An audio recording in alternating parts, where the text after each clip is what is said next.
Ram Ram friends, హిందువుల్లో ఐకమత్యం పెంచడానికి వీళ్ళు ఎన్నిసార్లు మురిగినా మనం మాత్రం సంఘటితం అవ్వట్లేదా? లేదా మార్పు మొదలైందా? అక్బరుద్దీన్ ఓవైసీ ఇది వరకు 15 నిమిషాలు పోలీసులు లేకపోతే హిందువులను లేకుండా చేస్తాం ఆర్ ఏం చేస్తాం అని చెప్పాడో అందరికీ తెలిసిందే. అంత బాహాటంగా ధమ్కీ ఇచ్చిన మన ధర్మాసనాలు సరైన ఆధారాలు లేవని ఎలాంటి శిక్ష వేయలేరు. మహారాష్ట్రలో ఇప్పుడు త్వరలో ఎన్నికలు జరగబోతున్నాయి. ఛత్రపతి సంభాజీనగర్ ర్యాలీలో అక్బరుద్దీన్ ఓవైసీ మళ్లీ వివాదాస్పద వ్యాఖ్యలు చేశారు. 10 గంటల వరకు ర్యాలీ చేసుకోవచ్చు అని చెప్పారు. ఇంకా 15 నిమిషాల టైం ఉంది అని నొక్కి నొక్కి చెప్తే జనం విరగబడి ఎంతో ఉత్తేజంగా అరిచారు. ఒకసారి మీరు కూడా వీడియో చూడండి.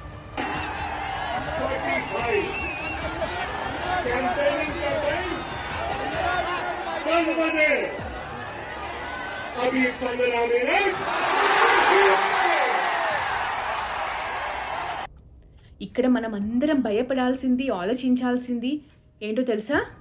అక్కడ ఉన్న జనాలను, వాళ్ళలో సంతోషాన్ని, ఆ కేరింతలను చూసి ఒక జాతిని లేకుండా చేస్తామని అన్న వ్యాఖ్యలని కోర్టులో తప్పించుకోవడానికి వాళ్ళకి మనకి అందరికీ అర్థమయ్యేలా ఇలా చేశాడు వ్యాఖ్యలు. వాళ్ళ సంతోషానికి కారణం ఏంటి? ఎవరిని ఏం చేస్తా అంటే సంతోషపడుతున్నారు?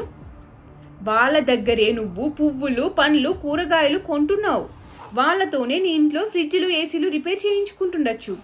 వాళ్ళల్లో కొందరు నీ ఇంట్లో పని చేస్తుండొచ్చు. నీ డ్రైవర్ అయి ఉండొచ్చు.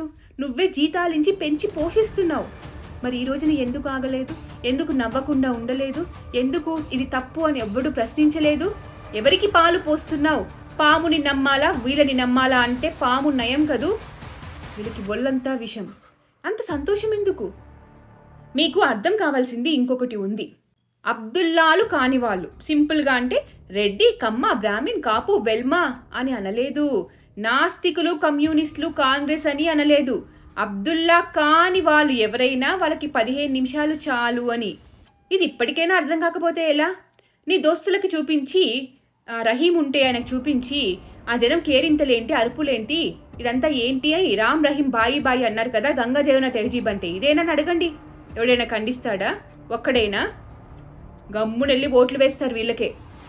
కేవలం 10 మంది ఎమ్మెల్యేలను ఎన్నుకుంటే మరాఠాలందరూ ఠాక్రేలు, షిండేలు, పవార్లు మా ముందు మోకరిల్లుతారని అన్నాడు బాహాటంగా ర్యాలీలో.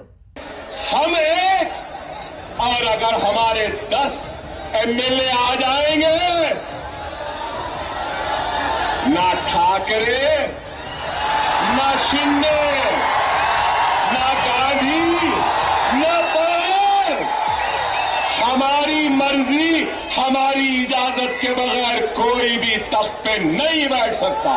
10 మంది ఉంటే చాలని. ఈ ముసుగు మహిళ ఏమంటుందో వినండి. आप लोग तो वो शहर औरंगाबाद से हो जहां हमने हुकूमत की थी. ये लोग बहुत सियासत खेलते हैं. संभाजी महाराज, औरंगजेब, संभाजी महाराज. अरे तारीख पढ़ लो. इस बंजर शहर खटकी को आबाद किया था मलिक अंबर ने. उस इतिहास को कैसे बदलोगे? ఔరంగాబాద్ ని సంభాజీ నగర్ చేస్తారట. ఎందుకు చేస్తారు, ఎలా చేస్తారు అంటే ఏంటి? వీళ్ళు ఔరంగజేబ్ వారసులమని చెప్తున్నారు కదా. ఎవరి ఔరంగజేబ్? ఏం చేశాడు? హిందువుల దేవాలయాలను నాశనం చేశాడు. జిజియా ట్యాక్స్ వేశాడు. హిందువుల దగ్గర నుండి కలెక్ట్ చేశాడు జిజియా ట్యాక్స్ని. హిందువులకు ఉద్యోగాలు ఉండకూడదట, వాళ్ళు చదువుకోకూడదు, బానిసల్లా బతకాలి అని వాళ్ళకి ఎలాంటి అవకాశాలు లేకుండా చేశాడు. కైలాస మందిరాన్ని కూల్చమని 1000 మందిని పంపించాడు. జ్ఞాన్వపి, అదే మన కాశీ క్షేత్రంని ధ్వంసం చేయించిన వాడు ఔరంగజేబ్. త్రయంబకేశ్వర మందిరాన్ని కూల్చేసి పైన టోపీ వేసింది వీడే. హిందువుల పైన మారణకాండ చేసిన వీడా వీళ్ళకి ఆదర్శం. వీడినా వీళ్ళు మా చరిత్ర అని చెప్పుకుంటున్నారు. అలాంటి వాడిని ఆదర్శంగా తీసుకున్న వాళ్ళు ఈడు మా చరిత్ర అని చెప్పినవాడు అంటే వీళ్ళు ఎవరు? ఈ దేశం మీద దాడి చేసిన దురాక్రాంతుల వారసులమని చెప్పుకుంటే వాళ్ళు మనకి శత్రువులా, మిత్రులా? ఏమవుతారు? సంభాజీ మహారాజ్ సనాతన ధర్మ స్థాపన చేసి ఈరోజు అందరం హిందువులమని సగర్వంగా చెప్పుకోవడానికి కారణమైన హిందూ హృదయ సామ్రాట్ శివాజీ మహారాజ్ పెద్ద కొడుకు. సంభాజీ మహారాజ్ని 40 రోజులు చిత్రహింసలు పెట్టాడు మతం మారమని. ఒక రాజు మారితే అందరూ మారిపోతారు కదా ప్రజలు. అన్నీ భరించాడు కానీ లొంగిపోలేదు. అది సంభాజీ మహారాజ్ అంటే. వీళ్ళకి ఎవరు హీరోస్, ఎవరు జీరోస్? ఏది ఇంపార్టెంట్? దేశమా లేదా దేశం మీద దాడి చేసే వాడి మతమా? ఈ ఇప్పటికీ అర్థం కావట్లేదా లేదా అర్థమవుతుందా? అయితే మీ వేలితో ఇకనైనా మీ కన్నునే పొడుచుకోవడం మానేస్తారా? మీరే డబ్బులు ఇవ్వడం ఆపేస్తారా?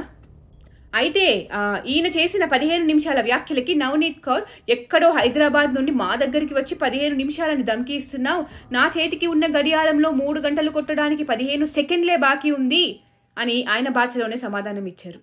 अरे छोटे ओवैसी तेरे को कहना है मेरा कि तू हैदराबाद से आकर हमको बता रहा मेरी घड़ी में 3 बजने को सिर्फ 15 सेकंड बाकी है, तेरी घड़ी में 15 मिनट होंगे, मेरी घड़ी में सिर्फ 15 सेकंड बाकी है, तेरे को 15 मिनट लग रहे होंगे, हम लोगों को 15 सेकंड लगेंगे ओवैसी.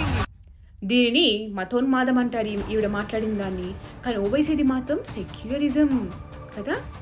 ఇంకా ఈ ఎంఐఎం పార్టీతో దోస్తీ చేసే అబ్దుల్లా ఖాని నాయకులు అంటే హిందువులు ఒక్కసారి ఆలోచించాలి. నేను మళ్ళీ మళ్ళీ చెప్పేది ఒకటే, హిందువులు మెజారిటీగా ఉన్నంత వరకే సెక్యులరిజం, మైనారిటీల హక్కులు, అపీస్మెంట్ అన్ని మాట్లాడతారు.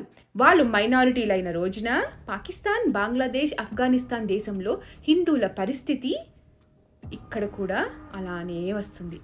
అలా అనడంలో అతిశయోక్తి మాత్రం లేదు. ఒక పక్క ఒక పంది 4 పందులను పెళ్లి చేసుకొని ఒక్కొక్క పెళ్ళంతో 10 మందిని కంటుంది అంటే ఒక కుటుంబము 40 మంది అయిపోతున్నారు. అదే ఇందిరాగాంధీ ఏమో హిందువుల మీద మనమిద్దరం మనకిద్దరు అని ఒక భస్మాసుర అస్త్రాన్ని రుద్దింది. ఇంకా మనోళ్ళు అదే మాయలో ఉన్నారు. సో లీడర్స్ని కాదు, ఆ అరిచే జనాలను ఒక్కసారి మనం చూడాలి, వాళ్ళ సంతోషం చూడాలి, వాళ్ళు ఏం చేద్దాం అనుకుంటున్నారు చూడాలి. అది మరిచిపోకూడదు మనం. అది ఎప్పుడూ గుర్తుండాలి. మన చుట్టూ ఎలాంటి ప్రమాదం ఉందో గుర్తు చేస్తుంది. ఎలాంటి ప్రమాదంని సృష్టించే జనాలు మన చుట్టూ తిరుగుతున్నారు, మనలోనే కలిసిపోయి తిరుగుతున్నారు. ఎవరికి వీళ్ళు హీరోస్ అనేది కూడా మనం డెఫినెట్గా మర్చిపోకూడదు. ఇప్పటికైనా నిద్ర లెగండి. Let's unite, stay United.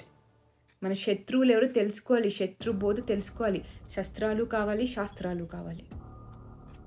జై భారత్, జై హింద్.